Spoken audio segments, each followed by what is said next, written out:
Hello, my name is Zombie878 and welcome back to another video. In this video, we are going to be going over a new chip called the objective marker.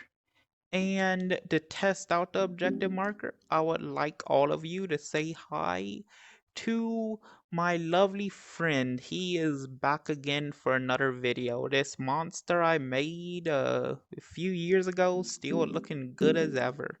But anyway, we are gonna go over the new chip, the objective marker. So this, I just noticed this in the maker pen, and I'm like, dang, I need to make a video about this. I don't even remember seeing this in the patch notes. Wait, what am I talking about? Patch notes, update notes. This ain't no gamer. Pen like paintball or laser tag. Anyway, go ahead and get the objective marker. As you can see, you just have to type this in. You gotta make sure beta content's on now. Gotta make sure beta content's on. Now, we are going to be using our little friend here as a little dummy to test out the objective marker. So go ahead and configure this once you get it. And we can change the color of the objective marker. We can change the name of the chip right here if you don't like the objective marker name. I'm just going to keep it the same. Let's go ahead and name our monster Bob. There we go. And we're going to make the color red because he's a monster. He's an enemy. We don't like him. We're going to have the label enabled, which basically means it's going to have Bob over his name. The distance indicator is how close he is to you. Proximity fade threshold is how close do you need to be for it to start fading away and how far, things like that. Prioritize when off screen, label or distance. So I guess if Bob is behind a wall or maybe I'm looking this way or something like that or he's far away, I'll still see the distance or the label. I think that'd be really nice to have a monster chase you and always know where it is based on distance or the label. Anyway, that is our objective marker. So let's go ahead and turn it on. This is the objective marker set enabled, and we have all these chips. I'm not going to be using all these chips. I'm just going to be showing you the main thing with the objective marker and then mess around with it a little bit. So if we go ahead and set it to enabled, oh, but we don't even have it. Okay, yeah. Okay, so first we're going to set it to be enabled, and then next we're going to get objective marker attached to player or object. You see that it's enabled over there. I don't know why it's just randomly enabled over there. Oh, that's what it means when it means off screen.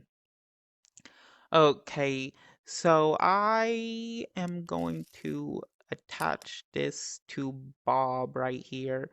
So since he doesn't have a little bar next to him like this, I'm gonna have to spawn in the rec room, get first a tag chip. You just need to type in rec and it should be the dirt chip that comes up. We're gonna place this right next to Bob. And let's see, what is his tag? His tag is, well, we can't have it be that. Let's change his tag to Bob too. And then now that his tag is Bob, we are also going to change the tag over here to Bob so it detects him. And then we are going to go ahead and connect it to the objective marker attached to player object. Attach the button to this now, and now it should be right near Bob. Not exactly where I wanted it to be. It's probably doing it based on a default place or whatever. Because when I spawn a trigger zone, it spawns above it. It probably does that because the way that Bob is made. Well, it's okay. It will stay down here. So you see the fade threshold means you see the fade threshold was 2.5 meters. So it's not going to start fading until I get to 2.5 meters, and then it's going to start really fading out. Of course, you can change that in the objective marker if you want it to be larger or bigger. And now let's just talk a bit about the objective marker chip. So here we have the objective marker get fade threshold, pretty self-explanatory. It gets the threshold, it gets the label right here, it gets if it's enabled. These chips are pretty straightforward. This will get the distance enabled, it gets the color of the objective marker, this gets the current distance, and this gets if it's enabled or not. Let's see, do we have any more of those chips? And this gets the target object, which is Bob right there. This gets the position of that object, and this gets the target player. But there's not really a target player, and it's kind of acting weird when I do that. So yeah, I'm not doing that. Next, we have the set color.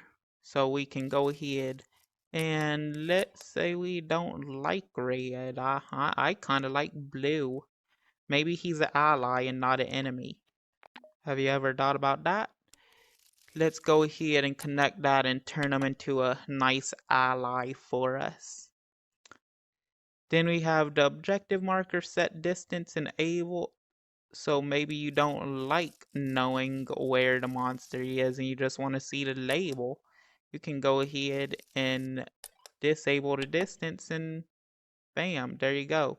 No distance. How you like that? Next, we have the objective marker set fade threshold. Like I said, the closer you are, it fades. So maybe I wanted to start fading at a 5 meters, which is quite a lot. I probably wouldn't set it to this. But I'm doing this as an example, and you see it starts fading even when I'm over here now. Then we got the objective marker set label. Maybe you don't like his name being Bob. I don't know. Let's change his name to I don't know.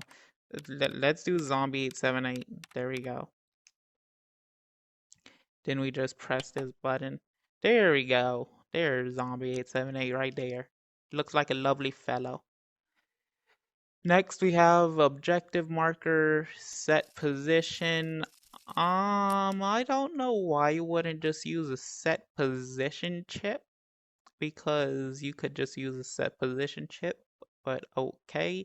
I guess it will teleport the marker around and not the monster right here.